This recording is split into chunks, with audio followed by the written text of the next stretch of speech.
start by saying, yes, I realize that it's not Mother's Day. But my minister and all the ministers I speak for are mothers, and I obviously am not. And so I rarely get the opportunity to speak on Mother's Day. And so I thought, why not 1 week early? I'm not a mother, but I have one, and I'd like to share some of her wisdom this morning. Zora Neale Hurston recalled a saying that she heard often from her mother. She wrote, "Mama exhorted her children to jump at the sun.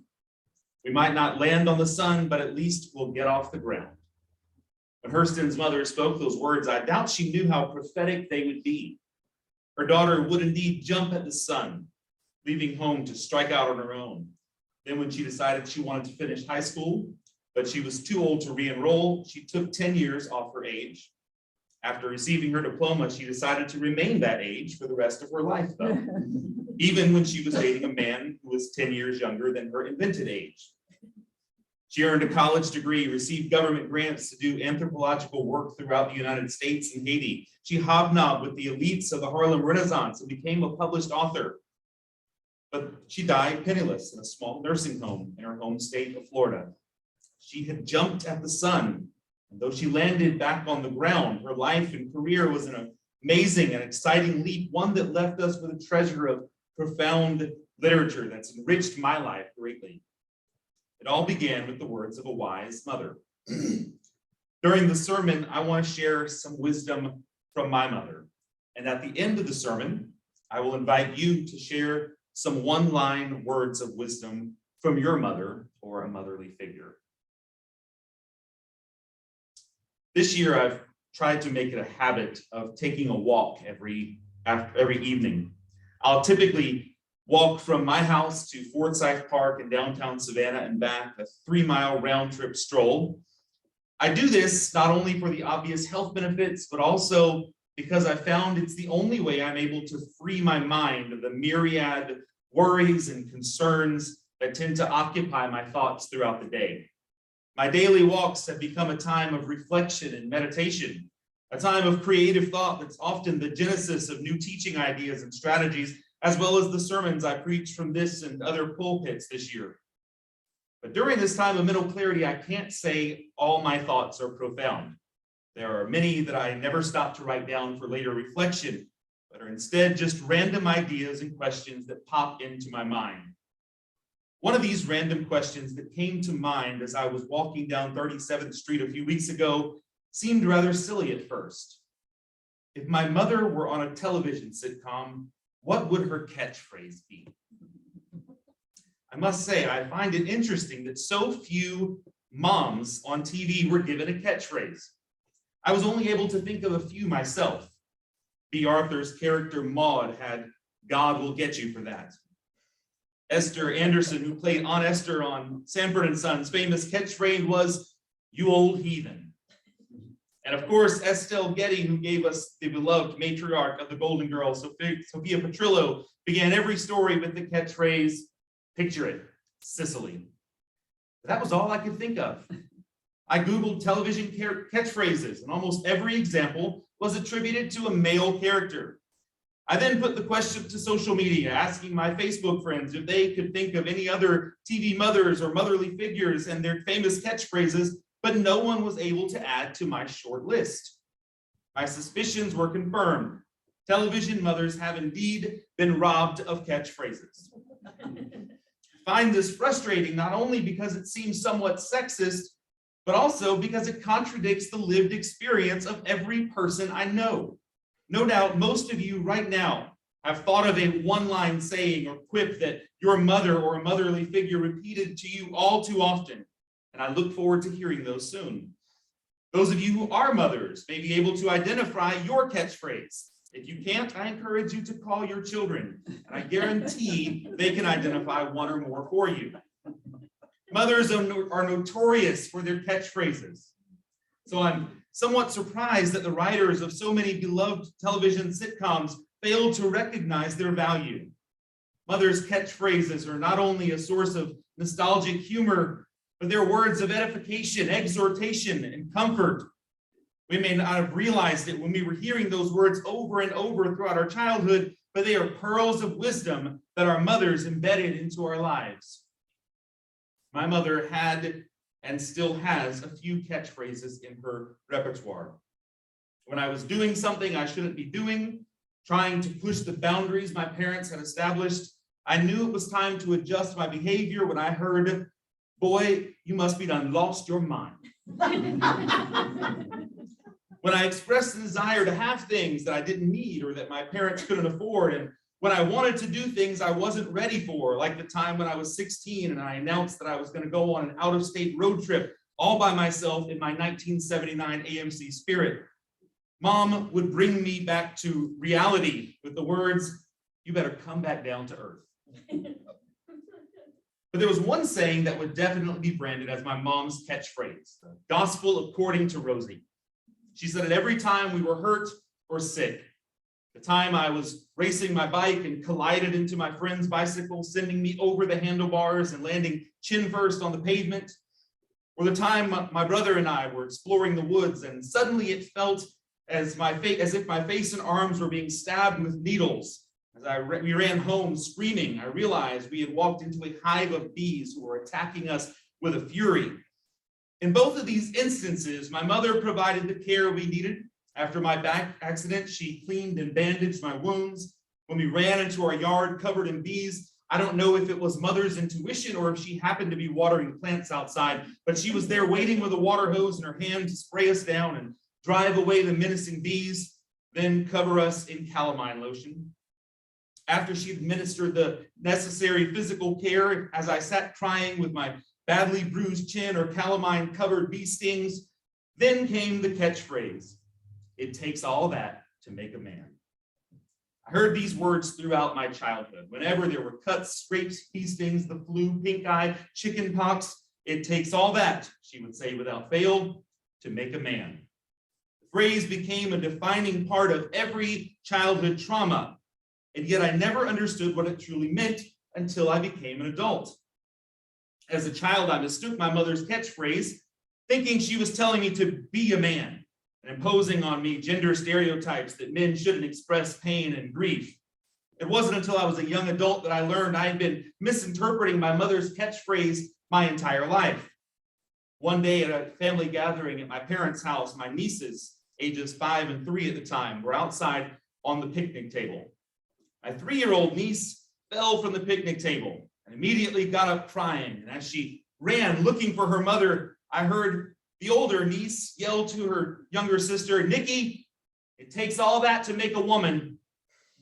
I knew exactly where she learned the catchphrase that had now been altered slightly and passed on to another generation. Suddenly, it dawned on me that my mother's catchphrase had nothing to do with gender norms or a silly expectation that boys shouldn't cry. In fact, it wasn't gender specific at all. My mom just happened to have boys. She was telling me that what I was experiencing, as painful as it was, would shape me into the person I was meant to be. As the Apostle Paul wrote, "For I reckon that the sufferings of this present time are not worthy to be compared with the glory that shall be revealed in us. The pain we're experiencing in the present is nothing compared to the virtues it will reveal within us." As a child, I was somewhat envious at times when I observed how other mothers responded to their children's pain. I saw friends' mothers and TV sitcom moms who would hold their child until he stopped crying, soothing him with gentle words and pats on the back. When I compared that to my mom, who would bandage my wounds, tell me my pain would make me into a man and expect me to get back up and go play again, it felt like she was withholding affection. It was only when I became a parent that I realized the difficult choice she was making as a mother. I remember when my oldest daughter was about a year old, one night we decided that we were going to end the cycle of rocking her to sleep, putting her to bed, taking a short nap, hearing her cry, and repeating the process. With another baby on the way, we felt we had to be more practical, teach her to self-soothe and fall back to sleep so that we could get some sleep. But as I lay in bed hearing my baby cry, picturing that little curly-haired bundle of cuteness standing there with her arms clutching the bars of her crib like a lonesome prisoner, wondering where mom and dad were and why they weren't coming to her rescue, I cracked. As a parent, when your child is hurting, every instinct within you says to go to them and to hold them and to comfort them. And my mother had that same instinct. When she saw my bruised purple chin and my swollen face blotted with calamine lotion, she wanted to hold me and to soothe me until I had shed every tear.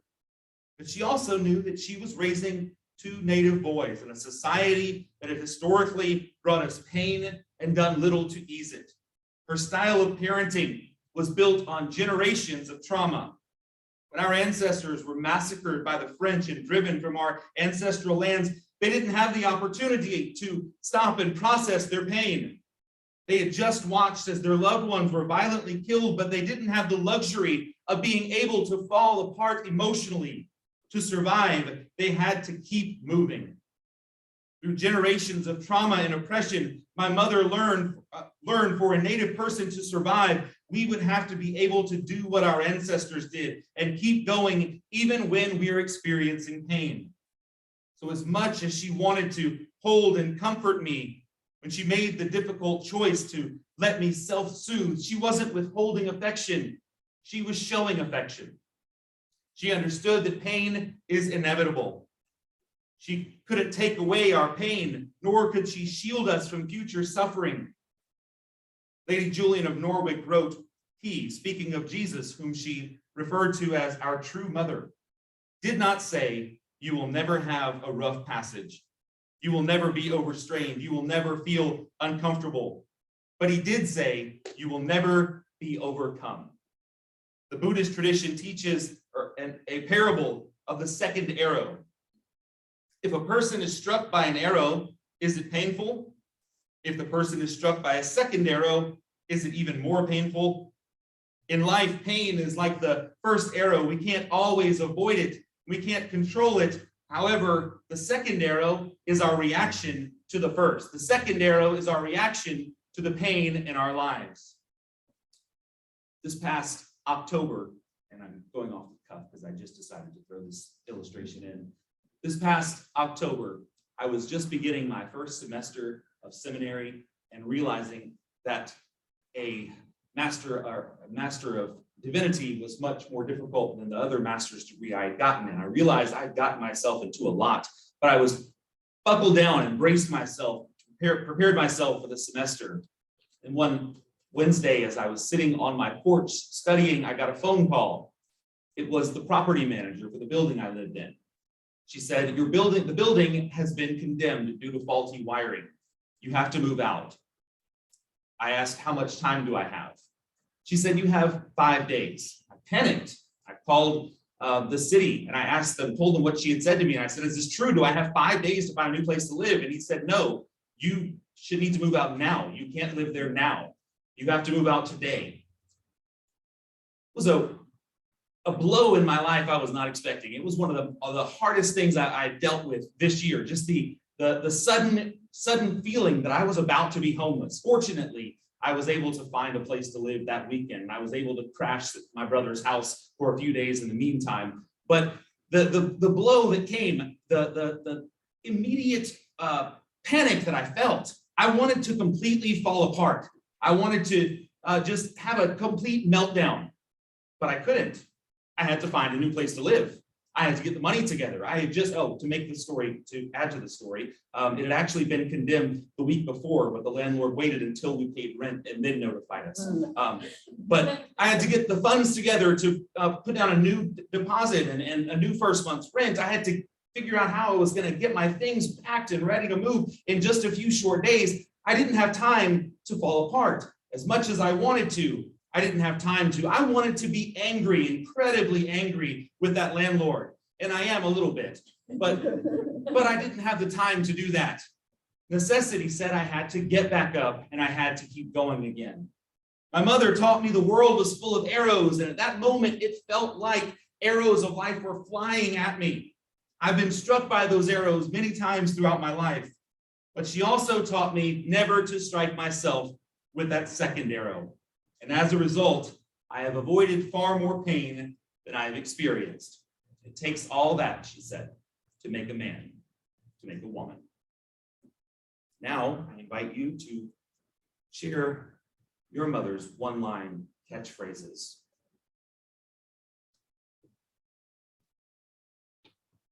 Wear clean underwear. Wear clean underwear. Alvina Hackler was born on October 29th, 1949. Black Tuesday with stock market crash south towards a tenant farm family. And whenever we would get off doing something that the mama thought needed to be done, she said, the laziest man alive died trying to do everything at the same time.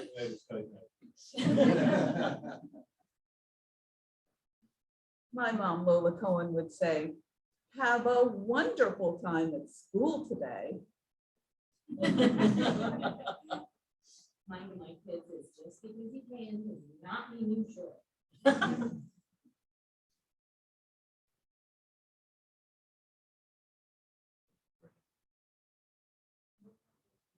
My two sisters walking down the street and heard someone she knew said, "This is new from you. But who is this who does?" And we figured that's mom.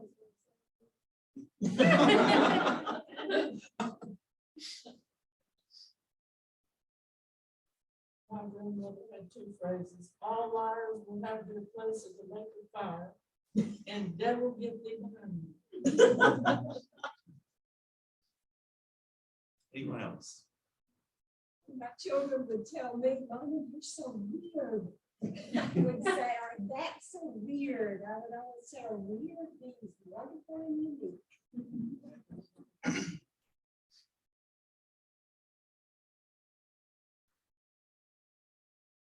I have a teacher catchphrase also. It's, in what universe is it socially acceptable to? Like whatever I just did. Anyone else? Thank you for letting me share the words of wisdom from my mother.